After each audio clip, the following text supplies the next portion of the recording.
NEET 2024 റിസൾട്ടിലെ ഗുരുതരമായ ക്രമക്കേടുകൾ പകൽ പോലെ നമുക്ക് ദൃശ്യമായതാണ്. എക്സാം കഴിഞ്ഞ് വെരി നെക്സ്റ്റ് ഡേ തന്നെ പേപ്പർ ലീക്കേജുമായിട്ടുള്ള കേസും കോടതിയിൽ എത്തിയതാണ്. പിന്നെ തുടരെ നമ്മൾ ഒരുപാട് അപാകതകളും ദുരൂഹതകളും പിന്നിട്ട് ഇപ്പോൾ CBI കേസ് അന്വേഷിച്ചുകൊണ്ടിരിക്കുന്ന പുതിയ തലത്തിലൂടെ പുതിയ തെളിവുകളിലൂടെയാണ് അത് മുന്നോട്ട് പോകുന്നതെന്ന് നമുക്കറിയാം.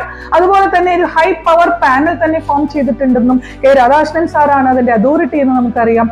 സുപ്രീം കോടതിയിൽ കേസ് നടക്കുന്നുണ്ട്. ജൂലൈ 8-നാണ് അതിന്റെ ഒരു ഐഡിയ നമുക്ക് കൃത്യമായിട്ട് കിട്ടാൻ പോകുന്നത്. ഈ സാഹചര്യത്തിൽ നമ്മൾ ഫേസ് ചെയ്യുന്ന പ്രോബ്ലം എന്ന് പറയുന്നത് ഡേ ബൈ ഡേ കുട്ടികളും പാരന്റ്സും നമ്മളെ വിളിച്ചുകൊണ്ടിരിക്കുകയാണ്. ടീച്ചറെ ഈ റീനീറ്റ് വരുമോ, പുസ്തകം എടുക്കാൻ പറ്റുമോ, ഇപ്പൊ കിട്ടിയ മാർക്ക് വെച്ച് എന്തെങ്കിലും നടക്കുമോ, ഈവൻ 690 കിട്ടിയ കുട്ടി പോലും NIT കിട്ടി, ഞാൻ ഇനി അതിലേക്കൂടെ പോണോ, ഡോക്ടർ ആവാൻ തന്നെയാണ് ആഗ്രഹം, ഇത് ഇങ്ങനെ പോയാൽ ഇവിടെ എത്തുന്നില്ലല്ലോ. അങ്ങനെ പലതരത്തിലുള്ള ആശങ്കയാണ്. കുട്ടികളുടെ ആശങ്കകൾ ഒന്നും നിസ്സാരമല്ലല്ലോ. ഇവിടെ 680 മാർക്ക് എന്നോ 690 മാർക്ക് എന്നോ 620 എന്നോ 500 എന്നോ 400 എന്നൊന്നും പറയാൻ പറ്റില്ല. ഓരോ കുട്ടികൾക്കും ഓരോ മാർക്ക് കിട്ടുന്നതും കൃത്യമായ അധ്വാനത്തിന്റെ കഥ അതിന്റെ പിന്നിലുണ്ട്. തീർച്ചയായിട്ടും എല്ലാ ഫാക്ടേഴ്സും ഒത്തുകൂടിയിട്ട് തന്നെയാണ് ഈ 720 ഒക്കെ അടിക്കുന്ന മക്കൾ. അവർക്കൊന്നും സന്തോഷിക്കാൻ പോലും പറ്റാത്ത അവസ്ഥയാണ്. ജെന്യൂൻ ആയിട്ട് അത് സ്കോർ വാങ്ങിച്ചിട്ടുള്ള ഒരുപാട് കുട്ടികൾ നമ്മുടെ ഇവിടെ ഉണ്ട്.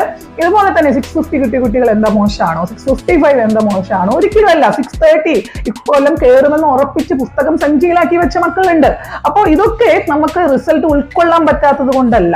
ഓരോ വർഷവും റാങ്കിലും വർധനവുണ്ടാവും. പക്ഷെ അസ്വാഭാവികമായ ഈ വർധനവ് നമ്മുടെ കുട്ടികളിൽ ആഴ്ത്തിയ മുറിവ് നിസ്സാരമൊന്നുമല്ല.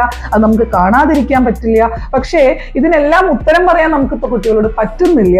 പക്ഷെ ഒരു കാര്യം നമുക്ക് കുട്ടികളോട് പറയാം. ഏതൊരു കാര്യത്തിലാണെങ്കിലും നമ്മൾ ഇങ്ങനെയേ ഇത് സംഭവിക്കൂ എന്ന് 100% നമുക്ക് പറയാൻ സാധിക്കില്ല. 99% നിങ്ങൾ പ്രതീക്ഷിക്കുന്നത് പോലെ നമുക്ക് സുപ്രീം കോടതിയിൽ നിന്നൊരു വിധി വരാം. എന്നാൽ 1% ചിലപ്പോൾ റീനീറ്റിനുള്ള സാധ്യതയുണ്ടാവാം. അതൊരിക്കലും തള്ളിക്കളയാൻ നമുക്ക് പറ്റില്ല കുട്ടികളെ. അപ്പൊ അങ്ങനെ ഒരു സാഹചര്യം വന്നാൽ നമ്മുടെ കുട്ടികൾ പാനിക് ആവുകയാണോ വേണ്ടത്? അല്ല.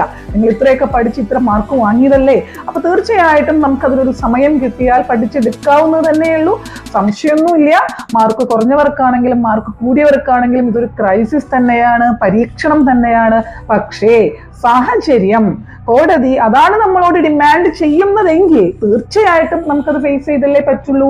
അങ്ങനെ ഒരു സാഹചര്യത്തിനെ നമുക്ക് ഫേസ് ചെയ്യേണ്ടി വരികയാണെങ്കിൽ തീർച്ചയായും സിനി ആൻഡ് ഉജ്ജ്വലയിലെ മക്കളെ നമ്മൾ നിങ്ങളെ ചേർത്ത് പിടിക്കുക തന്നെ ചെയ്യും.